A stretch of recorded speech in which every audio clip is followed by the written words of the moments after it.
Those that were not for you are those that could not afford you.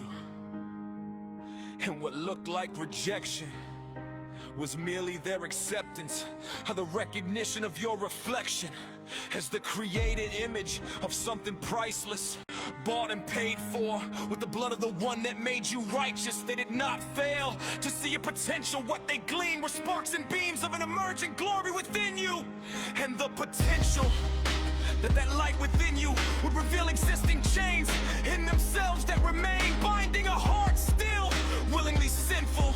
And the windfall of it all is that a splitting apart may just spark the heart of the one so darkly committed to dismissal. So do not mourn when the world grows distant. Light was never meant to negotiate its existence. And if they turn away, do not mistake it for defeat. Sometimes conviction sounds like hatred to a heart that won't be free. For the same sun melting wax still hardens clay, and some seeds only break apart after falling away. So rejoice when his spirit makes the darkness shift, because rejection for his name is holy evidence that you are.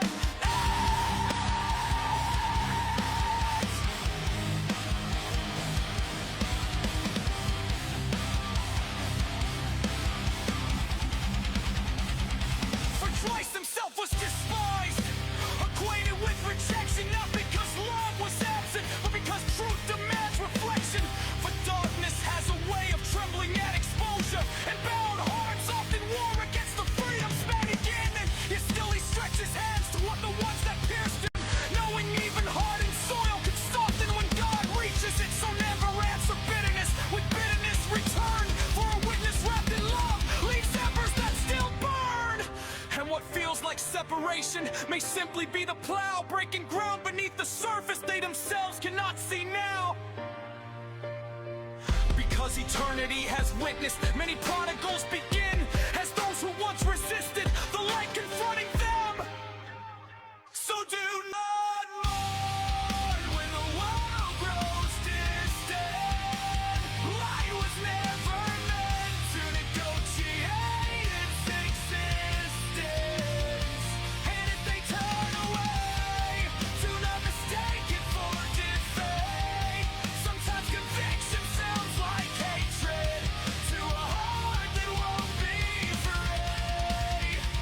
For the same sun melted wax still caught its clay, and some seeds only break apart after falling away. So rejoice when his spirit makes the darkness shift, because rejection for his name is evidence that you are his. Blessed are the persecuted, the misunderstood and hated, for heaven counts as precious what the world has desecrated.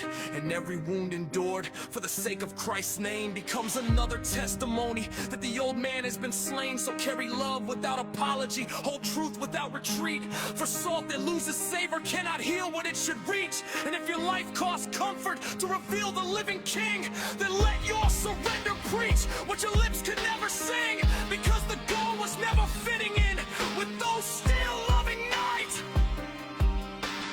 The goal was bearing witness to the one who is the light.